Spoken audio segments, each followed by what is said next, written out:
Hello বন্ধুরা, সকলকে জানাই শুভ নবমীর অনেক অনেক শুভেচ্ছা ও ভালোবাসা। এখন ভোর 5টা মতো বাজছে। দেখো, আমরা ট্যাক্সিতে উঠে পড়েছি, তিনজনেই যাচ্ছি নিজের শ্বশুরবাড়ি। আমার শ্বশুরবাড়ি, হাজব্যান্ডের বাবার বাড়ি, ছেলের হচ্ছে দাদুর বাড়ি। তো গন্তব্যস্থল শ্বশুরবাড়ি।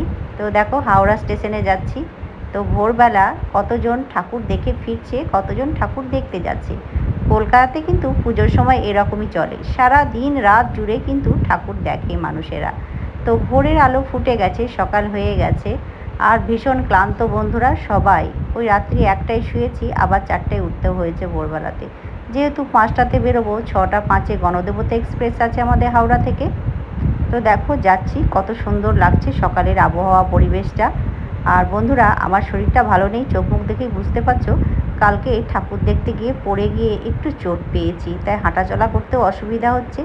শরীরটাও বেশ ক্লান্ত। কয়েকদিন যেহেতু পুজো পারপাস ঘুম হচ্ছে না, একটু অনিয়ম হচ্ছে, তাই শরীরটা বেশ ক্লান্ত হয়ে আছে। তো দেখো, এই যে হাওড়া ব্রিজে চলে এসেছি। তো এই দেখো, মা গঙ্গাকে তোমাদের দর্শন করালাম সকালবেলায়। তোমরা মা গঙ্গার দর্শন করো। তো হাওড়া স্টেশন পৌঁছে গেছি। তো দেখো, গাড়ি থেকে এবার আমরা নামবো। তো ছুটি পড়লেই তো আমরা যাই শ্বশুরবাড়ি, যেহেতু বিয়ের পরেই, মানে বিয়ের পর থেকেই শ্বশুরবাড়িতে ছিলাম, তাই সেখানের একটা কিন্তু টান মায়া মমতা আমার আছে। তো ছেলে ছুটি পড়লেই যায়, আর পুজোতে তো অবশ্যই যাই। অনেকে কি করে, ছুটি পড়লে পুজোতে যেমন মা দুর্গা বাবার বাড়ি আসে, সেরকমই কিন্তু অনেকেই বাবার বাড়ি যায়, কিন্তু আমি পুজোতে শ্বশুরবাড়ি আসতে পছন্দ করি, যেহেতু এটা আমার অনেক ভালোবাসার জায়গা।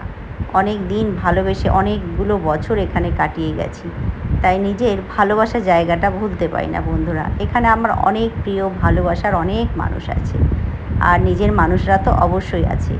আর পুজোর সময় তো মনে হয় নিজের আপন মানুষদের কাছেই কাটাই, তাই না বন্ধুরা? তো দেখো, ট্রেনে উঠেছি, আমার সিটে বসে গেছি, হাজব্যান্ড ছেলে ওরাও বসেছে। তো হাজব্যান্ডের তো ডিউটি আছে, ও থাকবে না, আমাদের দিয়ে ও চলে আসবে। তো দেখো, ট্রেনে কত ভিড়। তো মানে বসে আছি, পাশে সবাই দাঁড়িয়ে আছি, পায়ের উপর পা, মানে বসেও কিন্তু শান্তি নেই। আর বর্ধমান স্টেশন ঢুকেছি, তো দেখো কত ভিড়, কত মানুষ এখানে আবার উঠলো। তো বন্ধুরা দেখো, আমাদের গন্তব্যস্থলে আমরা পৌঁছে এসেছি। তো নেমে পড়েছি ট্রেন থেকে। তো ট্রেন ছেড়ে দিল দেখো স্টেশন থেকে। তো যাচ্ছি এবার শ্বশুরবাড়ি। তো যেতে যেতে দেখো কী সুন্দর কাশফুল শরতের, কত ভালো লাগছে শরতের মেঘ আর শরতের কাশফুল। দারুণ লাগে বন্ধুরা দেখতে, তাই না? কত সুন্দর লাগছে দেখো পরিবেশটা। আর এই দেখো, নদী পেরোবো এবার, ব্রিজ চলে এসেছি, নদীটা পেরিয়ে গেলাম। তো এই দেখো, আমাদের শ্বশুরবাড়িতে, আমি আমার শ্বশুরবাড়িতে পৌঁছে গেছি। তো নিচে থেকে এলাম, ওই চা জল খেয়ে এবার ওপরে এলাম আমার রুমে। তো এবার স্নান টান করবো। তো সকাল থেকে তো ভোর থেকে উঠে থেকে বেশ ক্লান্ত ছিলাম, স্নান করে এই দেখো একটু বেশ ফ্রেশ লাগছে। স্নান করে এলাম। তো এবার নিচে যাব, খাওয়া দাওয়া করবো। তো চলো, এই দেখো তিনজনের ভাত বেড়ে নিয়েছি, আর শ্বশুরমশাই শাশুড়ি মা ওনারা তো আগেই খেয়ে নেন, ওই 12:30 1টার মধ্যে ওনাদের খাওয়া হয়ে যায়, ওনারা খেয়ে দিয়ে শুয়ে পড়েছেন। তো আমার ছেলের হাজব্যান্ডের তিনজনের ভাত বেড়ে নিয়েছি। আর আজকে নবমী যেহেতু, সেই জন্য খাসির মাংস হয়েছে। তো আজকে শাশুড়ি মাই রান্না করেছে। যেদিন আসি শাশুড়ি মায়ের হাতে একবেলা কিন্তু ভাত, মানে রান্নাটা পাই, বেশ ভালোই লাগে। নিজের হাতে রান্না করে খাই, তো তখন মনে হয় অন্য কারো হাতে রান্না যদি পাই তো বেশ ভালোই লাগে। তো খাসির ঝোল করেছিল, করলা ভাজা, ঝিঙে আলু ডাঁটা দিয়ে পোস্ত, আর সঙ্গে আছে মিষ্টি দই।